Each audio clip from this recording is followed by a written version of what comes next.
everyone, I am your Abhishek sir and today we are going to learn present and past perfect tense of active to passive. As you know that right now a series of voice changes going on, so today we are going to learn perfect tense. Okay, and now the thing is that I do believe that perfect tense, I mean active to passive perfect tense is the easiest one. Why? Because basically students make mistake in the third form or the past participle form of the main verb, but in this case it is slightly different. Why? Because in case of perfect tense we always use the third form of the main verb. तो active voice में main verb जो होगा जो रहेगा, passive voice में बस वही main verb हो जाएगा. सो आई डू बिलीव, इसीलिए मैं बिलीव करता हूँ कि परफेक्ट टेंस जो है एक्टिव टू पैसिव में ये सबसे ईजी है. तो चलो अब शुरू करते हैं. देखो एक्टिव वॉइस में मैंने एक एग्जाम्पल दिया रखा है, Rita has done the duty with responsibility. Passive voice में the duty has been done by Rita with responsibility. Now the question comes how, कि मैं कैसे ये सब करूँगा. तो रूल जो है, रूल सब सेम ही रहेगा, बस 2 नंबर पॉइंट और 3 नंबर पॉइंट थोड़ा अलग होगा. ठीक है, like the first one the object takes place of the subject. Third one have has होगा या फिर हैड होगा, यानी कि फर्स्ट पॉइंट जो होगा the object takes place of the subject, उसके बाद हम लोग क्या लिखेंगे, हैव हैज़ लिखेंगे या फिर हैड लिखेंगे. हैव हैज़ हम लोग यूज़ करते हैं प्रेजेंट टेंस में और हैड यूज़ करते हैं पास्ट टेंस में. उसके बाद एक बीन होगा, BEEN. Basically students get confused where we use being and where we use been. Okay, एक है BEING, एक है BEEN. देखो कंटिन्यूस फॉर्म में क्या होता है, कंटिन्यूस फॉर्म में वर्ब के साथ हमेशा ING लगता है. तो यहाँ पे भी बीइंग रहेगा कहाँ पे, कंटिन्यूस टेंस में, और बीन होगा तो फिर परफेक्ट टेंस पे. ऐसे शॉर्टकट वे में इसे आप लोग याद रख सकते हो. ठीक है, तो the object takes place of the subject, have has होगा उस या फिर हैड होगा. नेक्स्ट एक बीन होगा, BEEN बीन होगा. नेक्स्ट जो है बाकी सब सेम है. Third form of the past participle form of the main verb takes place, the preposition by takes place, the subject takes place of the object, और last में आ गया other part of the sentence. ठीक है, rule जो है वो एकदम same है. मैं फिर से रिपीट कर रहा हूँ, बस 2 नंबर पॉइंट और 3 नंबर पॉइंट थोड़ा अलग है. ओके, नेक्स्ट सब्जेक्ट ऑब्जेक्ट का जो चार्ट है ये आप लोगों को ऑलरेडी पता है, क्योंकि बाकी जो टेंसेस है यानी कि प्रेजेंट इंडेफिनाइट टेंस है, कंटिन्यूअस टेंस है, इन सब में मैंने ये वाला चार्ट दिया रखा है. तो आप लोग जो मेरा वीडियो फॉलो करते हो या फिर मतलब एक्टिव पैसिव सीख रहे हो मुझसे, तो आप लोग की ये वाला चार्ट पता है कि एक्टिव में ही रहेगा तो पैसिव में हिम, शी रहेगा हार, वी रहेगा अस, दे रहेगा them, you I me. Active में हिम रहेगा, पैसिव में ही हो जाएगा, हर रहेगा शी हो जाएगा, अस रहेगा वी हो जाएगा, देम रहेगा दे हो जाएगा, मी रहेगा आई हो जाएगा, और कोई नाम रहेगा तो वो बस सेम रहेगा. So this is the same chart. Okay, now let's move to the workout examples. Total 10 questions right now we will discuss, and after that I will give you a worksheet. Okay, and the answers of the worksheet will be also published tomorrow. Now see, once again let me remind you that object is very important in case of active to passive. Object के बिना हम लोग ये नहीं कर सकते हैं. तो ऑब्जेक्ट के ऊपर मैंने ऑलरेडी एक डिटेल वीडियो बना रखा है, तो अगर आप लोग वो वीडियो नहीं देखे हो तो पहले वो वाला वीडियो आप लोग देख लो, then come back to active to passive. इसके अलावा भी ये एक सीरीज़ चल रहा है, तो अगर आप लोगों में से कोई हो कि यही वाला वीडियो आप लोग फर्स्ट देख रहे हो, तो मैं उन लोगों के लिए बता दूँ कि एक्टिव टू पैसिव का इंडेफिनाइट फॉर्म और कंटिन्यूअस फॉर्म का वीडियो ऑलरेडी मैंने डाल रखा है यूट्यूब में, इस चैनल में आप लोग देख लो. लिंक जो है डिस्क्रिप्शन बॉक्स में मैंने दिया रखा है. ठीक है, now see I have sent the parcel. So in this case this is subject and this is main verb and this is object, right. I have sent the parcel. So यहाँ पे the object takes place of the subject, the parcel पहले आ गया, the parcel. अब देखो ये वाला जो सेंटेंस है हैव है, यानी कि ये प्रेजेंट टेंस में है, और द पार्सल आ गया आपका सिंगुलर नंबर. तो प्रेजेंट टेंस सिंगुलर नंबर में क्या होगा, has. The parcel has. Now next point एक बीन रहेगा, BEEN been. Next point third form of the main verb. मैंने पहले ही कहा था कि वॉइस चेंज में एक्टिव टू पैसिव में परफेक्ट टेंस में जो वर्ब दिया रहेगा वही वर्ब हो जाएगा. सो यहाँ पे सेंड दिया हुआ है, यहाँ पे सेंट हो जाएगा. I have sent the parcel has been sent by me. Okay, this is the first one. I have sent the parcel has been sent by me. अब question number 2, she has won the first prize. This is subject, this is main verb and this is object. So according to the rule the first prize पहले आ जाएगा, the first prize. Next देखो sentence में has है, यानी कि ये sentence present tense में है. द फर्स्ट प्राइज आपका आ गया singular number. The first prize has been won है तो यही हो जाएगा won by her.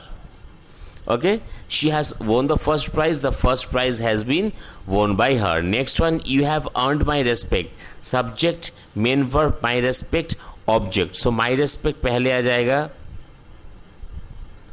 My respect has होगा क्योंकि सेंटेंस में have है यानी कि प्रेजेंट टेंस में है. Okay, my respect has been earned. Same verb हो जाएगा earned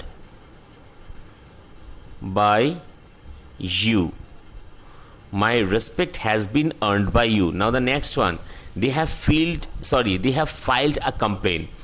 They subject, main verb, a complaint object. So according to the rule, a complaint sentence present tense में है, a complaint singular number. Okay, a complaint has been filed by them. Okay, now the next one, I have cooked dinner. Subject, main verb, object. Dinner के साथ आएगा has been आ गया, has been cooked by I क्या हो जाएगा, me हो जाएगा. देखो यहाँ पे एक्टिव में आई रहेगा तो पैसिव में वो मी हो जाएगा. Okay, now the next one, number 6, the boy has broken the toy. The boy subject, main verb, object. So the toy singular number present tense has been broken by the boy. मेरा handwriting okay, मुझे पता है बहुत ही सुंदर है मेरा handwriting, तो प्लीज़ मैनेज कर लेना आप लोग. Okay, he has enjoyed his knee. Subject, main verb, object. So पहले ऑब्जेक्ट आ जाएगा.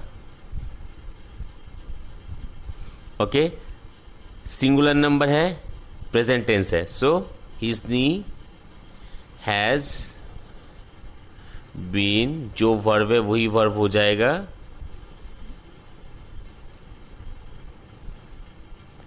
क्लियर?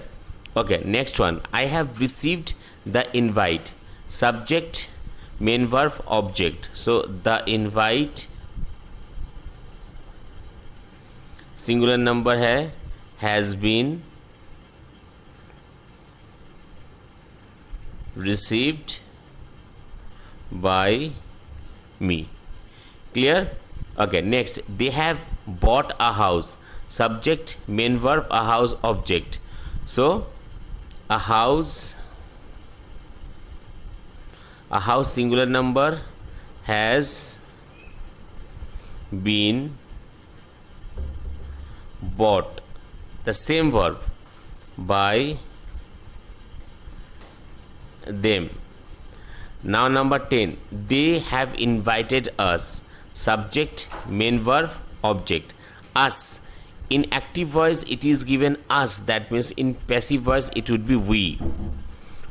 अब we आ गया, सब्जेक्ट है, सेंटेंस है आपका प्रेजेंट टेंस. we के साथ क्या आएगा, have.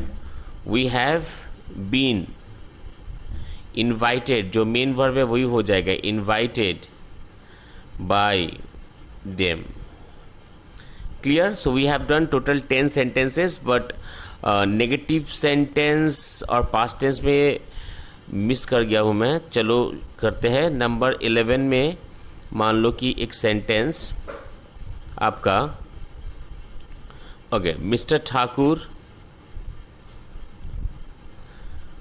ठाकुर हैज़ नॉट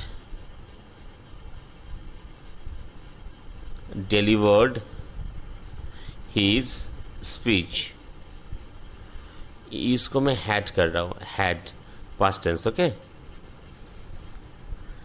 यहाँ पे आ जाएगा आपका हैड, ओके। तो क्या होगा, मिस्टर ठाकुर आ गया सब्जेक्ट, ये आ गया आपका मेन वर्ब, ये आ गया आपका ऑब्जेक्ट। सो यहाँ पे हिज स्पीच से शुरू कर सकते हो या फिर मिस्टर ठाकुर्स करो, मिस्टर ठाकुर्स स्पीच। देखो ये वाला सेंटेंस जो है ये पास्ट टेंस है, सो हैव का भी पास्ट टेंस हैड होता है, हैज का पास्ट टेंस भी हैड होता है। So mister Thakur speech had not been delivered by mister Thakur. Clear. अब चलो और एक क्वेश्चन करते हैं। ये वाला आपका था पास्ट टेंस नेगेटिव सेंटेंस, अब एक करेंगे present tense negative sentence. Neha has not called Rajesh, okay. Subject main verb object. So according to the rule Rajesh पहले आ जाएगा, राजेश। अब ये वाला सेंटेंस देखो हैज़ है, यानी कि प्रेजेंट टेंस में है, तो Rajesh singular number present tense has होगा। Rajesh has not been, main verb क्या है, कॉल्ड, कॉल्ड हो जाएगा called by Neha. So this is entire active to passive, present and past perfect tense. I hope the concept is clear. Now let's move to the exercise. Total 20 sentences I have given. Okay. Shyam has produced a movie. She has written a letter. They have eaten apples. Number 4, he has sung a song. 5, the teacher has taught English. 6, she has cooked food. 7, we have watched movie. 8, he has watered the plants. 9, she has washed the clothes. 10, they have cleaned the house. 11, the shopkeeper has sold fruits. 12, the students have learnt the lessons.